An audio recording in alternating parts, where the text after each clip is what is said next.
कहानी की स्टार्टिंग में हमें जॉर्जिया के जंगलों में एक कार को दिखाया जाता है जिसमें तीन दोस्त हाइकिंग के लिए जा रहे होते हैं। इसमें लड़की का नाम एलिसिया और उसके बॉयफ्रेंड का नाम डैनियल होता है, जबकि उनके साथ उनका एक दोस्त होता है जिसका नाम क्रिश है। अब डैनियल रास्ते में गाड़ी को रोककर हल्का होने के लिए चला जाता है और क्रिश एलिसिया से बात करने लगता है। वो उससे कहता है कि मैं तुमसे प्यार करने लगा हूँ, लेकिन एलिसिया उससे कहती है कि पिछली रात हमारे बीच जो भी कुछ हुआ है उसे तुम्हें एक सपना समझकर भूल जाना चाहिए। इसके बाद ये लोग यहाँ से चले जाते हैं और आगे जाकर अपनी गाड़ी को एक जगह पर रोक देते हैं और पैदल ही आगे की ओर बढ़ने लगते हैं। अब रास्ते में डैनियल इन दोनों को बताता है कि सेकंड वर्ल्ड वॉर के समय यहाँ पर रशियन सेना ने बहुत सारी लैंडमाइन बिछाई थी जो कि आज भी देखने को मिलती हैं। अब ये लोग एक पहाड़ी पर पहुंच जाते हैं और हमें पता चलता है कि डैनियल और एलिशा की बहुत जल्द शादी होने वाली है, लेकिन इनको करीब आता हुआ देखकर क्रिश को बिल्कुल भी अच्छा नहीं लगता है, उसे बहुत जलन हो रही थी। अब रात को ये लोग टेंट लगाकर एक दूसरे के पास बैठ जाते हैं, लेकिन डैनियल नोटिस करता है कि क्रिश बहुत परेशान है, इसलिए वो उससे उसकी परेशानी की वजह पूछने लगता है।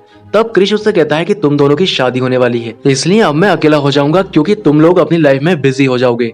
पर डैनियल उसको समझाने लगता है कि हम शादी के बाद भी एक साथ रहेंगे। अगली सुबह क्रिश की जब आंख खुलती है तब उसे ऐसा लगता है कि कोई अनजान आदमी उनके सामान को चोरी कर रहा है, इसलिए वो वहां पर जाकर उस आदमी को मारने लगता है। लेकिन वो उसको बताता है कि मेरा नाम डावी है और मैं डैनियल का दोस्त हूँ और डैनियल ने मुझे यहाँ पर बुलाया है। पर क्रिश उसकी बात पर यकीन नहीं करता है, लेकिन तभी यहाँ पर डैनियल भी आ जाता है और डैनियल क्रिश से कहता है कि डावी मेरा ही दोस्त है और मैंने इसको यहाँ पर फोटो क्लिक करने के लिए बुलाया है। अब क्रिश और डावी की दोस्ती हो जाती है और क्रिश अपनी गलती के लिए उसे सॉरी बोलता है। इसके बाद डावी इन तीनों की पिक्चर को एक साथ क्लिक करने लगता है, लेकिन पिक्चर पूरी तरह से परफेक्ट नहीं आ पा रही थी, इसलिए वो इन लोगों को थोड़ा एडजस्ट होने के लिए बोलता है। अब ये लोग थोड़ा इधर उधर एडजस्ट करने लगते हैं, लेकिन तभी डावी देखता है कि क्रिश के पैर के नीचे कोई चीज है, इसलिए वो उसको हिलने के लिए मना करता है। अब डैनियल जब चेक करता है तब उसे पता चलता है कि क्रिश के पैर के नीचे एक लैंडमाइन है, इसलिए अब ये लोग काफी ज्यादा डर जाते हैं। यहाँ पर डावी इनको बताता है कि हमें इस लैंडमाइन को निकालने के लिए किसी को मदद के लिए बुलाना होगा और इसलिए डावी किसी बॉम्ब एक्सपर्ट को बुलाने के लिए चला जाता है। अब एलिशिया ये सब देखकर काफी ज्यादा डर चुकी थी, इसलिए वो डैनियल को क्रिश से दूर हो जाने के लिए कहती है, लेकिन डैनियल एलिशिया पर गुस्सा करने लगता है और उससे कहता है कि मैं अपने दोस्त को छोड़कर कहीं नहीं जाऊंगा, इसलिए एलिशिया यहाँ से चली जाती है। अब एलिशिया के जाने के थोड़ी देर के बाद डैनियल भी वहाँ पर पहुंच जाता है और तभी डैनियल के फोन में नेटवर्क आ जाते हैं। ये देखकर एलिशिया बहुत खुश होती है। इसके बाद डैनियल किसी बॉम्ब एक्सपर्ट को कॉल करने लगता है, लेकिन सभी लोग उसकी मदद करने के लिए मना कर देते हैं। अब फोन काटने के बाद एलिशिया जब डैनियल से इस बारे में पूछती है तो वो उसको बताता है कि वो बोल रहे हैं कि हम एलिशिया जैसी लड़की की मदद नहीं करेंगे क्योंकि वो एक प्रोस्टिट्यूट है। इसके बाद वो वापस क्रिश के पास आ जाता है और हमें यहाँ पर ये बात पता चलती है कि डैनियल के फोन में कोई नेटवर्क नहीं आया था। दरअसल वो फेक कॉल लगाकर एलिशिया को प्रोस्टिट्यूट बोलना चाहता था क्योंकि उसे क्रिश और एलिशिया के अफेयर के बारे में पता चल चुका था। और यहाँ पर आते समय क्रिश और एलिशिया जिस रात के बारे में बात कर रहे थे उस रात ये दोनों ही इंटीमेट हुए थे और इस बात का पता डैनियल को चल जाता है, इसलिए डैनियल ने ये ट्रिप प्लान की थी जिससे वो इन दोनों को एक साथ यहाँ पर फंसा सके। इसके बाद वो झाड़ियों के अंदर जाता है, वहां से एक फावड़ा लेकर आता है और एलिशिया से कहता है कि अगर तुम क्रिश को बचा सकती हो तब तुम उसे बचा लेना। इसके बाद वो लैंडमाइन की पिन को निकाल देता है और यहाँ से जाने लगता है। एलिशिया उसे काफी रोकने की कोशिश करती है पर वो उसकी बात नहीं सुनता और यहाँ से चला जाता है। आगे जाने पर उसे डावी मिलता है जो कि उसका इंतजार कर रहा था और ये दोनों ही यहाँ से चले जाते हैं। अब जंगल में लैंडमाइन की पिन तलाश करने पर एलिशिया को वो पिन मिल जाती है और वो उसे वापस से लगाने की कोशिश करती है, लेकिन काफी कोशिश के बाद भी वो उस पिन को नहीं लगा पाती है, इसलिए वो उस लैंडमाइन को निकालने के लिए फावड़े से गड्ढा करने लगती है। पर तभी यहाँ पर अपने कुत्ते के साथ एक शिकारी आता है जिसका नाम इलिया है और इलिया का कुत्ता एलिशिया के ऊपर हमला कर देता है, लेकिन इलिया यहाँ पर आकर अपने कुत्ते को कंट्रोल कर लेता है। पर गड्ढे को देखकर उसे ऐसा लग रहा था कि जैसे इन दोनों ने किसी का मर्डर किया है, इसलिए वो एलिशिया के ऊपर गन पॉइंट कर लेता है और उससे इस बारे में पूछने लगता है। लेकिन एलिशिया उसे बताती है कि मेरे दोस्त का पैर एक लैंडमाइन पर आ चुका है और इसलिए मैं गड्ढा करके उस लैंडमाइन को निकालने की कोशिश कर रही हूँ, इसके लिए तुम्हें भी मेरी मदद करनी चाहिए। अब इलिया को उसकी बात पर यकीन तो नहीं आता है, लेकिन एलिशिया के काफी समझाने पर वो उसकी बात मान लेता है। अब इलिया एलिशिया से यहाँ पर फंसने की वजह पूछता है, लेकिन एलिशिया उसको बताना नहीं चाहती थी, इसलिए इलिया यहाँ से जाने लगता है। अब मजबूरी में एलिशिया को उसको सारी बात बतानी पड़ती है। एलिशिया उसको बताती है कि मेरे मंगेतर को हमारे अफेयर के बारे में पता चल गया है, इसलिए वो हमें यहाँ पर फंसा कर चला गया। अब वो इलिया से कहती है कि तुम्हें गड्ढा खोदकर मेरी मदद करनी चाहिए, लेकिन इलिया उससे कहता है कि तुम्हारी मदद करने के बदले में मुझे क्या मिलेगा। तब एलिशिया उससे कहती है कि मेरे पास जो भी कुछ सामान है वो तुम सब ले सकते हो। ये सुनकर इलिया बहुत खुश होता है और उसका सामान चेक करने के लिए उसके बैग के पास जाता है और उसके बैग से सामान को निकालने लगता है।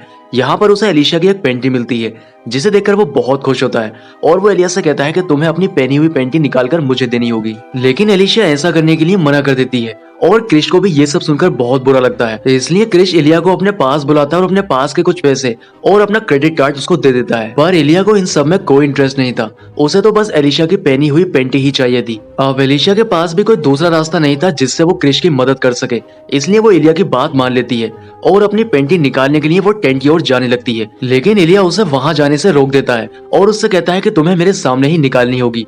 अब मजबूरी में एलिशा को अपनी पेंटी उसके सामने ही निकालनी पड़ती है। इसके बाद वो अपनी पेंटी निकालकर इलिया को दे देती है, इसलिए इलिया गड्ढा खोदकर उसकी मदद करने लगता है। पर तभी एलिशा को इलिया के बैग से एक रेडियो की आवाज आती है, इसलिए वो इलिया से उसका रेडियो मांगती है जिससे वो किसी को मदद के लिए बुला सके। लेकिन इलिया उसे अपना रेडियो देने से मना कर देता है, पर एलिशा उससे काफी रिक्वेस्ट करने लगती है। अब इतनी रिक्वेस्ट करने के बाद इलिया उसे अपना रेडियो देने के लिए तैयार हो जाता है, पर वो इस बार भी उसके सामने एक शर्त रखता है। वो उसकी पेंटी को दूर फेंक देता है और उससे कहता है कि तुम्हें उसको एक कुत्ते की तरह मुंह से उठाकर लाना होगा। लेकिन एलिशा उसकी इस शर्त को मानने से इनकार कर देती है और खुद से ही गड्ढे को करने लगती है। पर काफी देर गड्ढा खोदने के बाद वो थक जाती है, इसलिए मजबूरी में एलिशा को इलिया की बात माननी पड़ती है और वो एक कुत्ते की तरह अपनी पेंटी को मुंह से उठाकर इलिया को दे देती है। इसके बाद इलिया उसे अपना रेडियो यूज करने के लिए दे देता है। अब एलिशा जिस ऑफिसर से बात कर रही थी उसको इंग्लिश नहीं आती है, वो सिर्फ जॉर्जियन लैंग्वेज ही समझ सकता था, इसलिए एलिशा इलिया से कहती है कि वो उस ऑफिसर से बात करे। पर इलिया उससे कहता है कि ऑफिसर उससे जितने सवाल करेगा उसके हर एक सवाल पर एलिशा को अपना एक कपड़ा उतारना होगा। लेकिन इलिया की इस बात पर एलिशा को बहुत गुस्सा आता है और वो गुस्से में इलिया के रेडियो को फेंक देती है। पर रेडियो पर वो ऑफिसर उनसे बार बार जवाब मांग रहा था, जिस पर इलिया को गुस्सा आ जाता है और वो एलिशा से कहता है कि उसे उस ऑफिसर का जवाब देना ही होगा, नहीं तो वो मेरे ऊपर केस कर देगा। लेकिन एलिशा को जॉर्जियन लैंग्वेज नहीं आती है, इसलिए वो इलिया की शर्तों को मान लेती है और अपने कपड़े उतारने के लिए तैयार हो जाती है। अब जैसे ही वो ऑफिसर एक सवाल करता है, एलिशा को अपना एक कपड़ा उतारना पड़ता है, लेकिन बाद में वो ऑफिसर सवाल करना बंद कर देता है, जिससे इलिया को यहाँ से जाना पड़ता है। लेकिन तभी वो ऑफिसर फिर से बोलने लगता है, जिससे इलिया वापस आ जाता है और एलिशा से उसके कपड़े उतारने के लिए कहता है। लेकिन यहाँ पर क्रिश इलिया को अपनी बातों में लगा लेता है और वो एलिशा को एक इशारा देता है जिससे वो यहाँ से भाग सके।